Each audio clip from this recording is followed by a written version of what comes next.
Hello student, आज हम हमारी स्वतंत्र भारत की राजनीति कक्षा 12 की बुक है, इसका दूसरा अध्याय जिसका नाम है एक दल के प्रभुत्व का दौर, इसको करेंगे।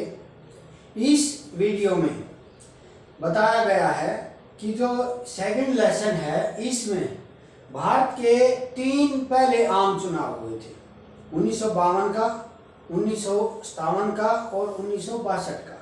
उन तीनों आम चुनाव में केंद्र में और राज्यों में केवल कांग्रेस का प्रभुत्व रहा था। इसे कांग्रेस के प्रधानता का युग या नेहरू काल भी कहते हैं।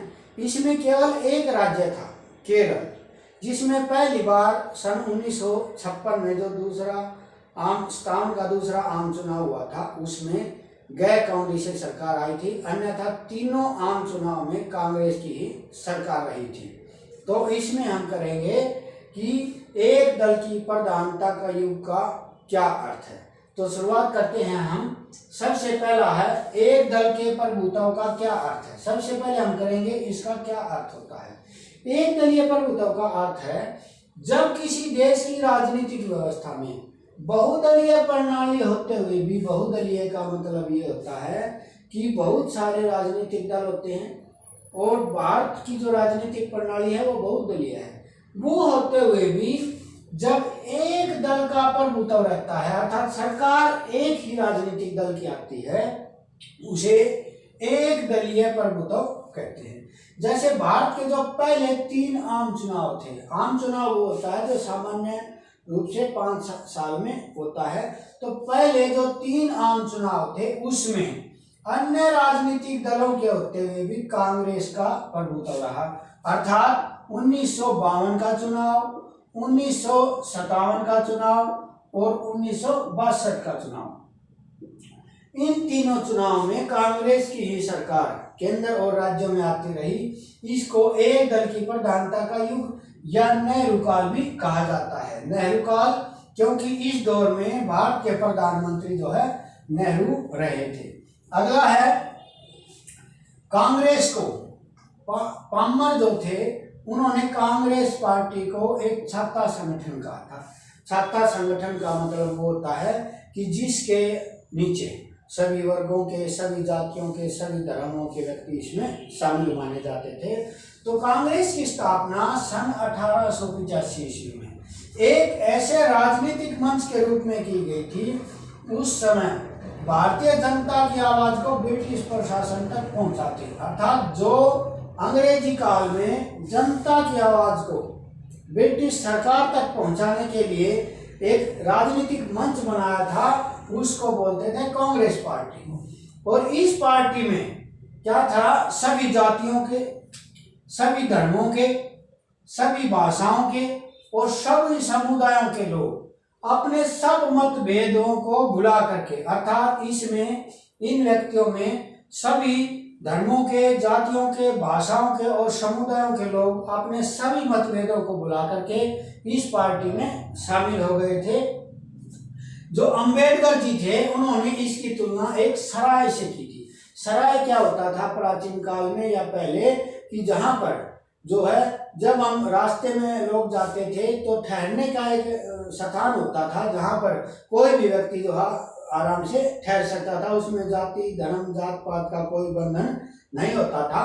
तो अंबेडकर जी ने कांग्रेस पार्टी की तुलना एक ऐसे सराय के रूप में की जिसके द्वार सभी लोगों के लिए खुले हुए थे, अर्थात इसमें कोई भी व्यक्ति आ सकता है।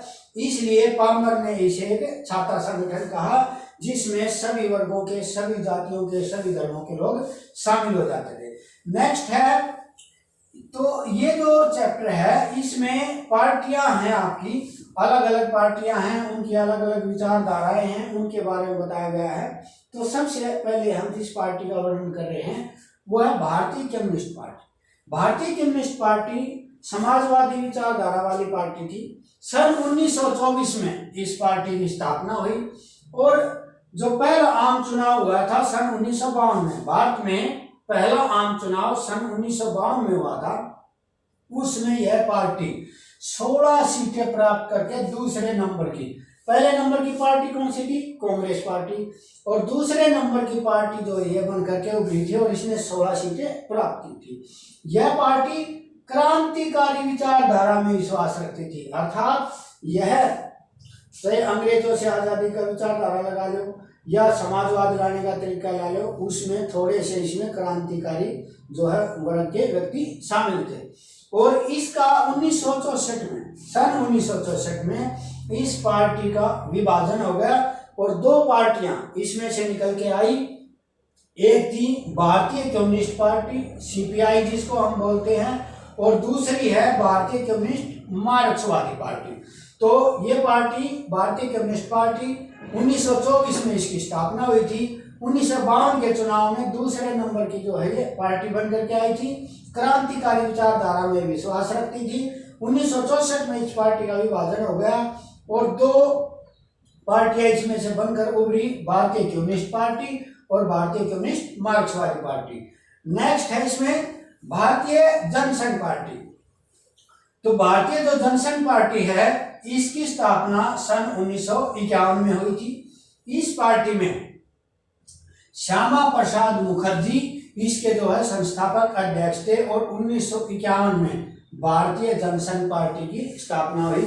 और आज जो भारतीय जनता पार्टी है जिसका हमारे देश में शासन है वो इसी पार्टी से जो है निकली हुई पार्टी मानी जाती है। तो प्रश्न आ जाए कि भारतीय जनसंघ पार्टी का संबंध वर्तमान में किस राजनीतिक पार्टी से है? भारतीय जनता पार्टी से। और इस पार्टी की विचारधारा क्या थी? यह एक देश, एक संस्कृति, एक राष्ट्र का समर्थन करती थी, अर्थात यह पूरे अखंड भारत को एक जो है राष्ट्र बनाना चाहती थी। तो संस्कृति एक होनी चाहिए, हमारा देश एक होना चाहिए, एक राष्ट्र का समर्थन करती थी। यह पार्टी आणविक हथियारों का भी समर्थन करती थी। आणविक हथियारों का मतलब है कि जब दूसरा विश्व युद्ध समाप्त हुआ तो उस समय जो है विश्व के कई देशों ने, विशेष रूप से जो संयुक्त राष्ट्र संघ में 5 सुरक्षा परिषद के देश है, उन्होंने परमाणु हथियार बना रखे थे बहुत सारे। तो यह पार्टी भारत को भी आणविक हथियारों का जो है बनाने का समर्थन करती थी। यह पार्टी हिंदी भाषा को, और यह कौन सी भाषा को प्रमुखता देती थी? हिंदी भाषा को राजभाषा यह पार्टी बनाना चाहती थी। तो भारतीय जनसंघ पार्टी का क्या है कि 1951 में इसकी स्थापना हुई। श्यामा प्रसाद मुखर्जी इसके अध्यक्ष थे। यह पार्टी एक देश, एक संस्कृति और एक राष्ट्र का समर्थन करती है। यह आणविक हथियारों का भी समर्थन करती है और हिंदी भाषा को यह राजभाषा बनाना चाहती है। नेक्स्ट है कि स्वतंत्र पार्टी। स्वतंत्र पार्टी की स्थापना सन 1959 में हुई थी। सी राजगोपालाचारी और के एम मुंशी जो है इसके प्रमुख नेता थे या संस्थापक नेताओं में से हम कह सकते हैं। यह पार्टी स्वतंत्र अर्थव्यवस्था पर जोर देती थी, मतलब यह पार्टी समाजवादी व्यवस्था के विरुद्ध पूंजीवादी व्यवस्था या स्वतंत्र आर्थिक व्यवस्था पर जोर देती थी। इस पार्टी का समर्थन कौन करते थे? जो भारतीय राजा महाराजा थे और जमींदारों का जो वर्ग था। ये क्यों करते थे? क्योंकि ये अमीर व्यक्ति होते थे और जो उस समय जो पूंजीपति और जो अमीर व्यक्ति थे वो स्वतंत्र अर्थव्यवस्था का समर्थन करते थे, पूंजीवादी अर्थव्यवस्था का समर्थन करते थे। तो इस पार्टी में भारतीय राजा महाराजा और जमींदारों का इसको बहुत बड़ा जो है समर्थन प्राप्त था।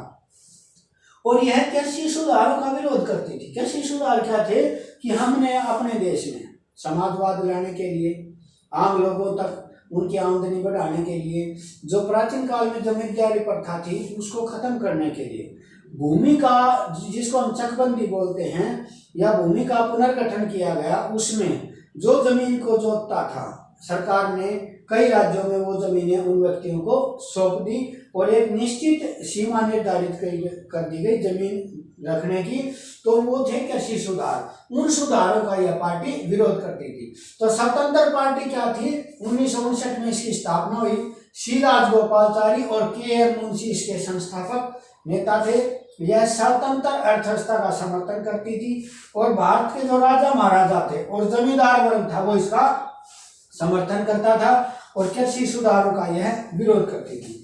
नेक्स्ट है सोशलिस्ट पार्टी। सोशलिस्ट पार्टी क्या थी कि 1934 में कांग्रेस पार्टी के अंदर ही कुछ कांग्रेस के जो नेता थे या कुछ युवा थे, उन्होंने जो है कांग्रेस सोशलिस्ट पार्टी का गठन 1934 में किया था। लेकिन 1948 में, पहले ये कांग्रेस पार्टी के अंदर ही थे, वहां एक यूनियन बनाई। 1948 में इन्होंने कांग्रेस से अलग होकर और अपनी अलग सोशलिस्ट पार्टी का गठन किया। शुरू में 1934 में कांग्रेस पार्टी के अंदर एक गुट बनाया और 48 में ये कांग्रेस पार्टी से अलग हो गए। आचार्य नरेंद्र देव इसके जो है सोशलिस्ट पार्टी के संस्थापक थे। तो इसकी स्थापना करने में सबसे प्रमुख रोल है वो आचार्य नरेंद्र देव जी का है। यह पार्टी लोकतांत्रिक समाजवाद में विश्वास रखती थी। उससे पहले आपने जो समाजवादी पार्टी पढ़ी थी 1924 में जिसकी स्थापना हुई थी, वो लोकतांत्रिक समाज में नहीं बल्कि क्रांतिकारी विचारधारा में समर्थन करती थी। यह जो सोशलिस्ट पार्टी है यह लोकतांत्रिक समाजवाद में विश्वास करती है, अर्थात समाजवाद को लाने के लिए लोकतांत्रिक तरीका होना चाहिए और शांतिपूर्ण तरीका होना चाहिए। इस पार्टी में समाजवाद प्राप्त करने वाले उदार नेता थे। इसमें उदार जो नेता थे वो समाजवाद को प्राप्त करना चाहते थे। और जब 1955 में सन 1955 में कांग्रेस पार्टी ने अपना एजेंडा समाजवाद के रूप में प्रस्तुत किया। अब इस पार्टी के सामने समस्या क्या आई कि कांग्रेस पार्टी ने जो अपना एजेंडा था, जो अपनी विचारधारा थी, वो ज्यादातर समाजवादी पार्टी के रूप में पेश की। तो ऐसा करने से क्या हुआ कि यह पार्टी जो है काफी कमजोर हो गई, क्योंकि जिस विचारधारा का यह समर्थन करती थी, समाजवाद लाना चाहती थी और जो है लोकतांत्रिक तरीके से लाना चाहती थी, वो सारी चीजें कांग्रेस पार्टी ने अपने अंदर शामिल कर ली। तो इस कारण से जो है यह पार्टी काफी कमजोर हो गई थी। तो सोशलिस्ट पार्टी जो थी वो 1934 में जो है कुछ नेताओं ने अलग होकर बनाई थी। 48 में ये कांग्रेस से अलग हो गए थे। आचार्य नरेंद्र देव इसके नेता थे, इसके जो संस्थापक थे। यह लोकतांत्रिक समाजवाद में विश्वास रखने वाली पार्टी थी और इसमें समाजवादी उदार नेता शामिल थे। लेकिन जब 1955 में कांग्रेस पार्टी ने अपना एजेंडा समाजवाद के रूप में पेश किया तो यह पार्टी काफी कमजोर हो गई। नेक्स्ट है कि जो लोकतंत्र होता है उसमें राजनीतिक दलों की क्या भूमिका होती है। भारत जो है वो विश्व का सबसे बड़ा लोकतांत्रिक देश है। यहाँ बहुत सारी राजनीतिक पार्टियां हैं। तो प्रश्न ये उठता है कि लोकतंत्र में राजनीतिक दलों का क्या रोल होता है, क्या इनकी भूमिका होती है। तो सबसे पहला काम होता है चुनाव लड़ना। राजनीतिक दल किस लिए बनाए जाते हैं? चुनाव लड़ने के लिए। चुनाव लड़ते हैं, सरकार बनाते हैं, सत्ता में आते हैं। जो है बहुमत नहीं प्राप्त कर पाता वो विपक्ष में बैठ जाता है। तो सबसे पहले जो है राजनीतिक दलों का पहला काम हम क्या कहेंगे? चुनाव लड़ना। किसी भी लोकतांत्रिक व्यवस्था में राजनीतिक दलों का सबसे पहला कार्य होता है चुनाव में भाग लेना। दूसरा काम क्या होता है? सरकार बनाना। जब ये चुनाव में भाग लेते हैं, बहुमत जिस राजनीतिक पार्टी को मिल जाता है वो पार्टी क्या करती है? सरकार का गठन करती है। और जिस राजनीतिक दल को स्पष्ट बहुमत प्राप्त हो जाता है वह लोकतांत्रिक व्यवस्था में सरकार का निर्माण करती है। तो लेकिन 1989 से पहले तो लगभग ऐसा था कि केंद्र में राजनीतिक पार्टियों को स्पष्ट बहुमत मिल जाता था। एक दौर था सिर्फ 1977 से लेकर और 1980 का काल, जिसमें जो है गैर कांग्रेसी सरकार आई थी और वो गठबंधन की सरकार थी। लेकिन ज्यादातर जो है 1952 से लेकर भारत में और 1989 तक लगभग कांग्रेस पार्टी जो है सत्ता में अकेली रहती रही। लेकिन वर्तमान में क्या होता है कि यदि एक दल की सरकार सत्ता में नहीं आती तो वो गठबंधन का निर्माण भी कर लेते हैं। तो पहला काम क्या बताया? किसी भी राजनीतिक दल का चुनाव लड़ना और दूसरा होता है सरकार बनाना। तीसरा काम इनका है ये लोगों को राजनीतिक शिक्षा भी देते हैं। राजनीतिक शिक्षा कैसे देते हैं कि चुनाव के समय जनसभा करके रैलियों के द्वारा लोगों को राजनीतिक शिक्षा प्रदान करते हैं। अमूमन आम आदमी को पता नहीं होता कि कौन सी राजनीतिक पार्टी है, क्या उसकी विचारधारा है। लेकिन जब चुनाव आते हैं उस समय सारी राजनीतिक पार्टियां मिलकर के अपना अपना चुनाव घोषणा पत्र जारी करते हैं, लोगों के बीच में जाती हैं, चुनाव प्रचार करती हैं। उस समय लोगों को पता चलता है कि ये राजनीतिक पार्टी ये कार्य करने वाली है, चुनाव के बाद ये राजनीतिक पार्टी ये कार्य करने वाली है, लोगों को वोट डालना, चुनाव के बारे में पता चलना, राजनीतिक पार्टियों के गठबंधनों के बारे में पता चलना, अर्थात यह लोगों को राजनीतिक शिक्षा भी प्रदान करते हैं और जनमत का निर्माण करते हैं। जनमत का निर्माण का मतलब, जनमत का निर्माण क्या होता है कि जनता की राय लेके ही तो ये जो है वोट प्राप्त करते हैं और सरकार बनाते हैं। चुनाव के समय राजनीतिक दल अपना प्रचार करते हैं और जनता की राय लेकर जो है वो सरकार बनाते हैं, जिससे इसको हम कह सकते हैं कि ये जनमत का निर्माण होता है। अर्थात जब किसी भी व्यवस्था में जनता की राय से कोई कार्य किया जाता है वो जनमत का निर्माण कहलाता है। अगला है जनता का प्रतिनिधित्व। प्रतिनिधित्व का मतलब होता है कि जब जो सरकार बनाई जाती है उसमें जो हमारी शासन व्यवस्था है, हमारा संविधान है, उसमें प्रावधान है कि सभी व्यक्ति तो प्रशासन में भाग नहीं ले सकते, वो अपना प्रतिनिधि चुनेंगे। जैसे राज्यों में विधानसभाओं में हम एमएलए भेजते हैं और केंद्र की जो विधानसभा सबसे बड़ी है उसको हम संसद बोलते हैं, वहाँ हम अपने सांसद या एमपी भेजते हैं, तो वो हमारे प्रतिनिधि कहलाते हैं। तो राजनीतिक दल क्या होते हैं? हमारे प्रतिनिधि होते हैं।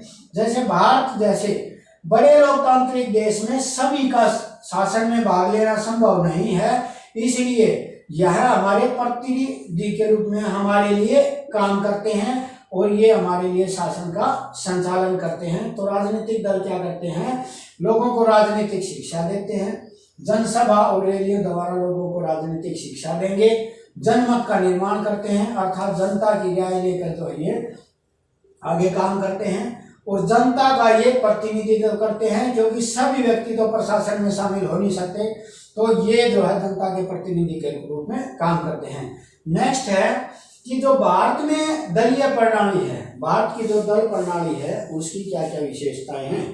तो भारत की दलीय प्रणाली में पहला जो है वो है बहुदलीय प्रणाली, अर्थात यहाँ पर बहुदलीय प्रणाली है। बहुदलीय प्रणाली वो होती है जिसमें बहुत से राजनीतिक दल होते हैं, राज्यों में हो सकते हैं, केंद्र स्तर पर हो सकते हैं। तो बहुदलीय प्रणाली भारत में राष्ट्रीय स्तर पर और क्षेत्रीय दल जो है बहुत अधिक राजनीतिक दल पाए जाते हैं, इसलिए हमारी प्रणाली को बहुदलीय राजनीतिक प्रणाली हम कहते हैं। इसमें भारत की राजनीतिक प्रणाली में एक और है, व्यक्तित्व को महत्व दिया जाता है विशेष रूप से। जैसे जो सबसे जो पहला जो है प्रधानमंत्री था हमारा, वो पंडित नेहरू थे, ठीक है। तो पहले सबसे पहले उनके व्यक्तित्व के कारण जो है कांग्रेस पार्टी कई साल सत्ता में रही। उसके बाद जो है कांग्रेस पार्टी में इंदिरा गांधी आई, उसके वजह से कांग्रेस पार्टी कई वर्षों तक प्रभुत्व में रही। तो इस प्रकार जो भारतीय राजनीति है उसमें जो व्यक्तित्व का महत्व भी बहुत अधिक मायने रखता है। वर्तमान में जो हमारी सरकार है उसमें हमारे प्रधानमंत्री श्री नरेंद्र मोदी जी हैं, उनका व्यक्तित्व है वो मतलब एक प्रकार से चमत्कारी कह सकते हैं या हम सर्वमान्य कह सकते हैं, जिसको लोग एक्सेप्ट करते हैं। तो व्यक्ति का महत्व इसमें काफी माना जाता है। अगला है स्पष्ट विचारधारा का अभाव। जो हमारी राजनीतिक पार्टियां हैं उनमें विचारधारा बहुत ज्यादा अंतर वाली नहीं होती, लगभग एक जैसी ही विचारधारा होती है। कोई भी राजनीतिक दल है वो चाहे सरकार बनाए चाहे विपक्ष में आए, लेकिन जो शासन व्यवस्था हमारी चलती है, हमारा प्रशासन चलता है, उसमें विचारधारा लगभग एक जैसी ही होती है। भारत के राजनीतिक दलों में सामान्य रूप से एक जैसी ही विचारधारा पाई जाती है। सभी राजनीतिक दल की विचारधारा बहुत ज्यादा अंतर वाली नहीं होती। जैसे गरीबों के कल्याण के लिए सामाजिक कार्य करना, देश की अर्थव्यवस्था को आगे ले जाना, विदेश संबंधों को बढ़ाना, ये सारी चीजें सभी पार्टियों की विचारधाराओं में लगभग एक जैसी पाई जाती हैं। अगला है एक कमजोरी है इनकी, इनमें आंतरिक रूप से गुटबंदी रहती है। आंतरिक गुटबंदी का मतलब राजनीतिक पार्टियों के अंदर नेता अपना ऊंचा पद प्राप्त करने के लिए, अपनी सत्ता में ज्यादा पकड़ बनाने के लिए आपस में उनमें गुटबंदी भी भारतीय राजनीतिक प्रणाली में पाई जाती है। भारत में राजनीतिक दलों में आंतरिक रूप से गुटबंदी भी बनी रहती है। उसके बाद है दल बदल की प्रवृत्ति। ये दल है, ये सॉरी गलत है, दल बदल की प्रवृत्ति जो है भारत की राजनीतिक प्रणाली में पाई जाती थी। 1985 से पहले तो ये आम थी कि कोई भी राजनेता है वो चुनाव में खड़ा होता है और वो चुनाव को जीत करके और जो है जिस पार्टी से वो चुनाव में जाता है उस पार्टी को छोड़ करके और जो पार्टी सत्ता में आती है वो उसमें चला जाता है, तो उसको बोलते थे दल बदल की प्रवृत्ति। लेकिन 1985 में जो है हमने दल बदल विरोधी अधिनियम पास किया। उसके बाद से जो है ये दल बदल की प्रवृत्ति जो है भारत में काफी कम हो गई है। वर्तमान में जो है ये प्रवृत्ति जो है अब इतनी ज्यादा प्रभावी नहीं रही है। तो यह ठीक हो गया है कि भारतीय राजनीति में दल बदल की प्रवृत्ति पाई जाती है। ठीक है, तो अगला है कि 1952 से 67 तक। अगला क्वेश्चन है कि भारत में सन 1952 से लेकर 1967 तक जो कांग्रेस की प्रधानता रही थी, अर्थात 1952 का चुनाव हुआ था, 1952 का चुनाव हुआ था, 1957 का चुनाव हुआ था और 1962 का चुनाव हुआ। इन तीनों चुनाव में कांग्रेस का प्रभुत्व सर्वमान्य रहा था। 1967 का जब चुनाव हुआ उसमें जो है केंद्र में तो कांग्रेस की ही सरकार आई थी, लेकिन कुछ राज्यों में जो है वो कांग्रेस सरकार नहीं बना पाई थी। तो क्वेश्चन ये है कि 52 से लेकर 1967 तक एक दल का प्रभुत्व रहा कांग्रेस का। इसके कारण क्या क्या है, किन वजह से जो है ये पार्टी इतने लंबे समय तक जो है केंद्र और राज्यों में शासन करती रही। तो कांग्रेस पार्टी में पहला रीजन ये है कि कांग्रेस पार्टी में सभी वर्गों का प्रतिनिधित्व था। जैसे मैंने शुरू वाले क्वेश्चन में आपको बताया था कि पामर ने इसे एक छात्र संगठन कहा, अंबेडकर जी ने इसकी तुलना एक सराय से की थी। तो यही कारण था कि इसमें सभी वर्गों का प्रतिनिधित्व प्राप्त था और यह पार्टी महागठबंधन के रूप में काम करती थी। महागठबंधन का मतलब इसमें उदारवादी, समाजवादी, क्रांतिकारी, सभी धर्मों के, सभी जातियों के, सभी वर्गों के लोग इसमें शामिल थे। तो यही कारण था कि इसकी जो है प्रधानता का ये युग रहा था। दूसरा था प्रमुख विरोधी दल कांग्रेस पार्टी से ही निकले हुए थे, जैसे समाजवादी पार्टी, प्रजा समाजवादी पार्टी। तो ये थे कभी ना कभी ये कांग्रेस के ही अंग थे। जैसे हमने पढ़ा था समाजवादी पार्टी थी वो 1934 में पहले जो है कांग्रेस पार्टी के युवा नेताओं ने गठन किया। 1948 में जो वो कांग्रेस से अलग हो गए। तो ये जो ज्यादातर राजनीतिक दल थे वो पहले कांग्रेस में ही थे, वो बाद में उनसे अलग हुए। और 1967 का जो चौथा आम चुनाव हुआ था उसके बाद भी कांग्रेस का जो केंद्र में प्रभुत्व था वो बना रहा था। अर्थात केंद्र में तो उस समय भी जो है कांग्रेस की सरकार आई थी। तो कांग्रेस की प्रधानता के युग का क्या रीजन है, पहला है यह सभी वर्गों का प्रतिनिधित्व करती थी। दूसरा है कि जो बाकी राजनीतिक दल थे वो कांग्रेस पार्टी से ही निकले हुए थे। और चौथे आम चुनाव के बाद कांग्रेस केंद्र में तो फिर भी यह सत्ता में रही। नेक्स्ट है अन्य राजनीतिक दलों के कार्यक्रमों में ज्यादा अंतर न होने की वजह से कांग्रेस पार्टी का कार्यक्रम सबसे अच्छा माना जाता था। जो अन्य राजनीतिक दल थे उनके जो कार्यक्रम थे वो लोगों को इतने पसंद नहीं थे उस काल में। कांग्रेस पार्टी अपना जो प्रतिनिधित्व करती थी उसके जो कार्यक्रम थे, जो कार्य थे वो लोगों को ज्यादा पसंद थे। तो ये भी उसके प्रभुत्व का एक कारण है। उसके बाद 1967 का जो आम चुनाव हुआ उसमें कुछ राज्यों में जो गैर कांग्रेसी सरकारें आई, अर्थात राज्यों में कांग्रेस की सरकारें नहीं बन पाई और वो क्या हुआ कि ज्यादा समय तक नहीं चल पाई।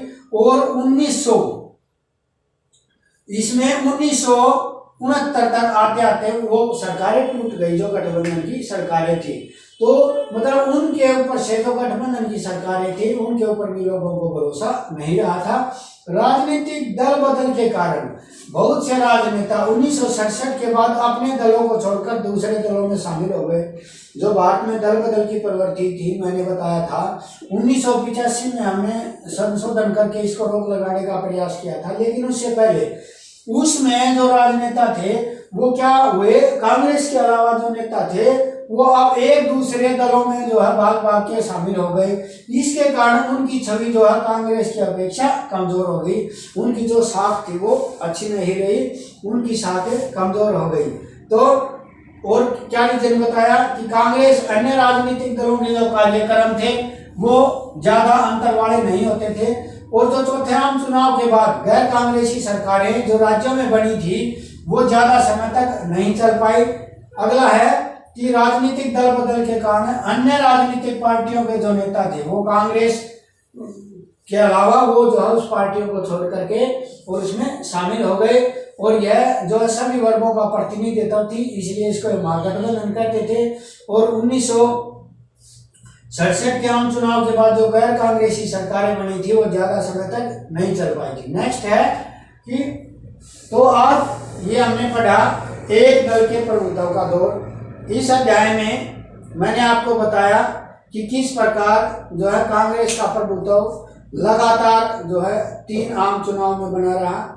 चौथे आम चुनाव के बाद यह प्रवृत्ति बदली, केंद्र में जो है फिर भी कांग्रेस की सरकार रही। तो आपने ये वीडियो ध्यान से सुननी है। यह सुनने के बाद आपको जो है पूरे ध्यान से अगर आप इसको सुनोगे तो शायद कोई हेल्प बुक, कोई एक्स्ट्रा बुक की आपको जरूरत नहीं होगी। ये मैंने NCERT जो है बुक है उसमें से आपके लिए टॉपिक कवर करके बनाई है। धन्यवाद।